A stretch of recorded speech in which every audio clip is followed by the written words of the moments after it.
our KYC clubhouse. This building was built probably 115 years ago. Beautiful beamed ceilings. We've got our bar and the stairs to go up, and that spirals up to a lookout tower way at the top of the building. We have meals here for members and their guests. And the view heading into the Commodore's Lounge is probably the best in the city.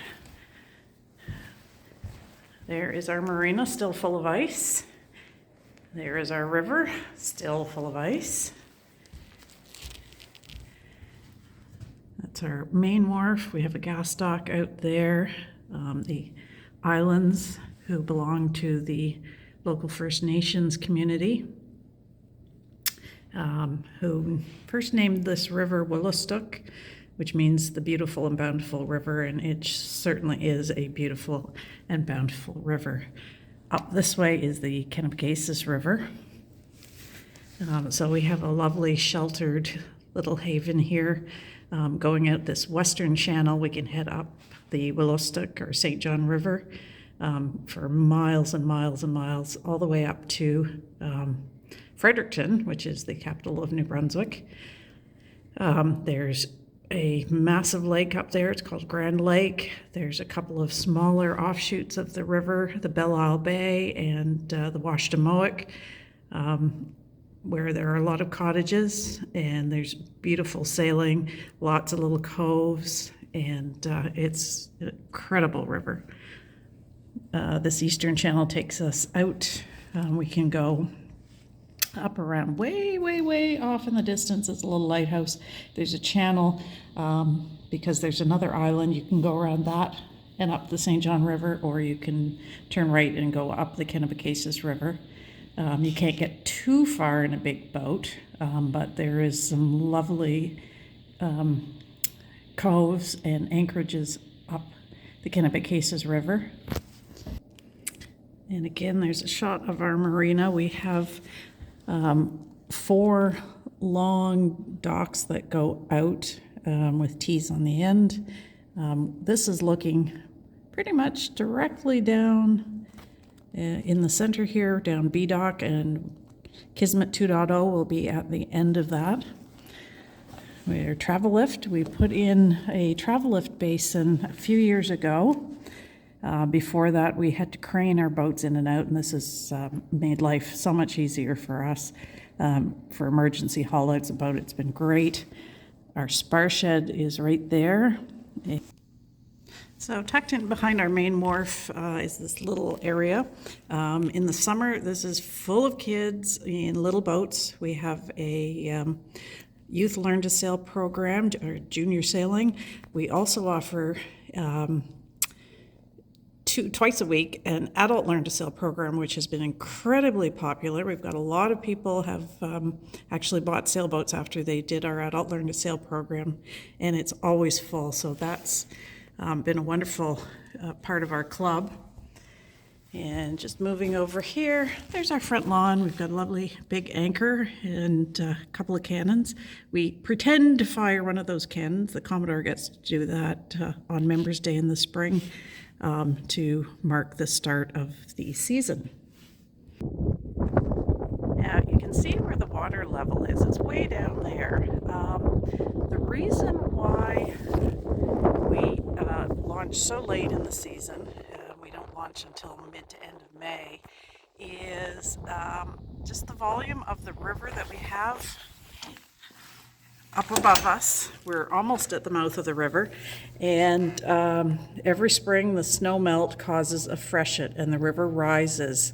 And the spring of 2018 and 2019, the water was actually pretty much over this deck,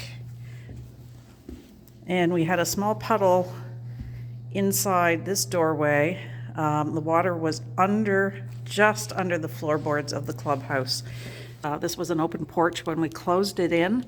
They actually raised the whole building a couple of feet because there was a massive flood in the spring of 1973. And here's our club from the outside. It is a magnificent building. It was built in, I think, 1902, 1903, something. We've been a club since 1898. That's when we got the royal warrant to become a Royal Yacht Club. And again, I'm going to go down and just show you how high the water goes. So I'm down here on the level where our learned sailboats are stored. And you can see I'm probably 6 feet underwater, my head level, from those floods of 2018, 2019. The water was more than halfway up that gazebo frame. And I'll show you the water level on the stairs. We marked it on the stairs. I've come up here to higher ground, and just under the top of that deck, which is a couple feet above my head, is where the spring freshet reached on May 7th, 2018. And here are all the boats. Our little race boat is tucked right in there. I'm going to head to Kismet 2.0. It's the 5th of March. It's still really cold. There's still a lot of snow. There's a lot of work we want to do, but we have to wait until it warms up. And here we go. Got the heater going inside. Should be nice and warmed up. And there she is. We got this beautiful staircase. Much better than climbing a ladder. Okay. You've made a bit of a mess since I was ran downstairs. Well, frozen rope. Some of it good, some of it bad, but it's so frozen I can't determine. Like, this is probably junk, but there is a big pile here that is definite junk. Like some anchor line, which is probably good. That'd be good to go with my anchor.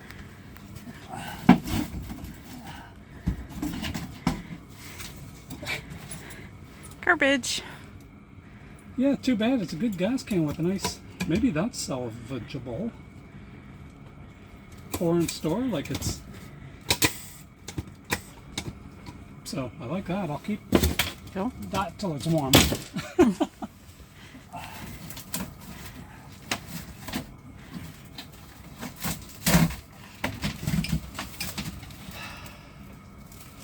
Never know.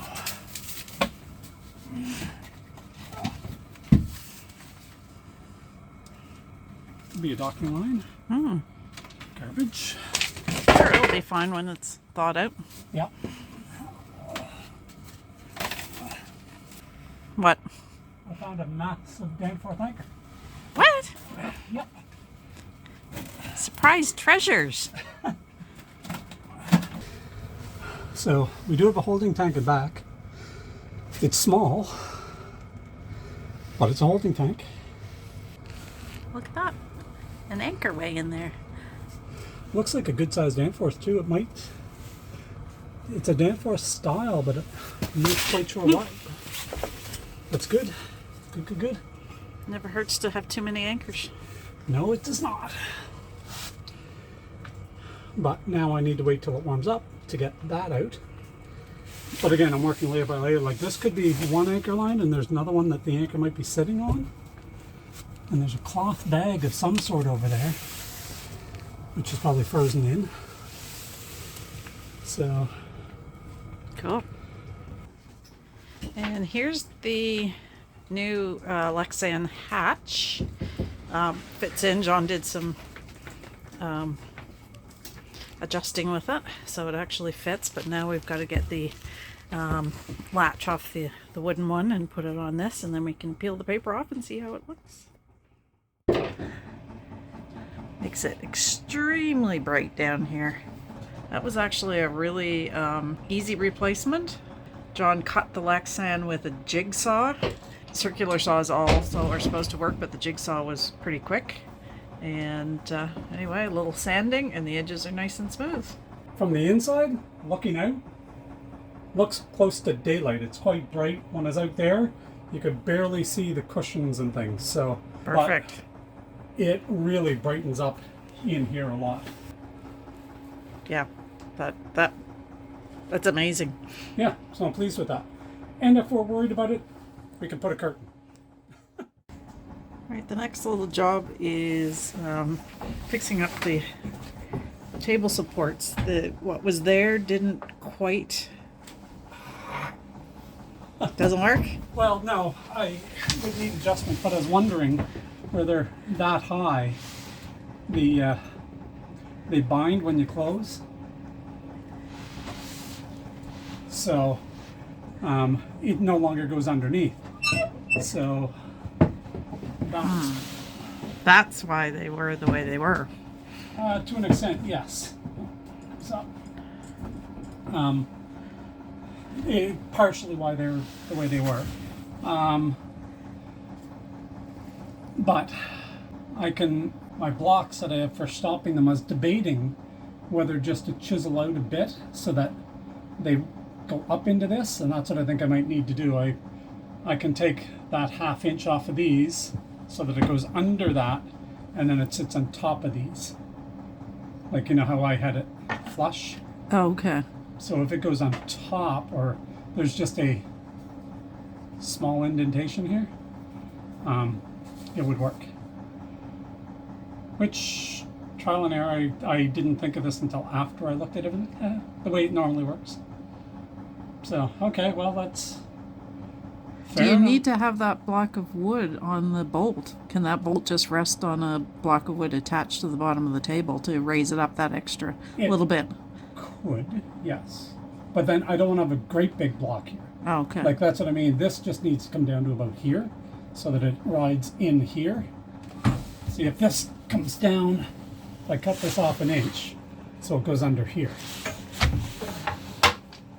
then it rests on that, Right. right?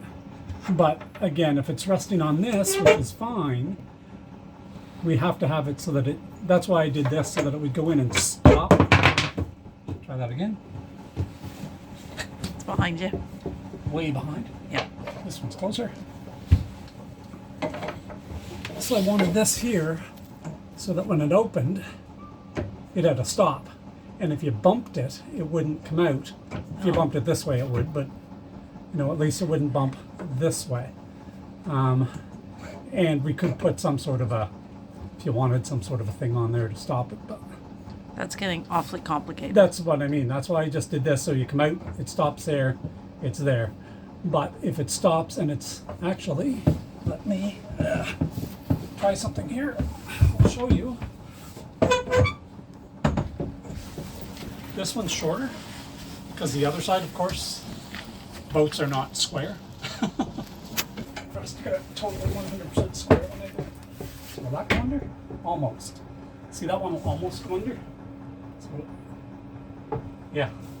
See, that one will. So you don't need to cut it much, just enough to get it under the. Yeah. So open that up, and this comes out. It hits onto this, or something that's ramped so that it sits. It can sit like that, and your table is level. So that works. Trial and error, like anything on a boat.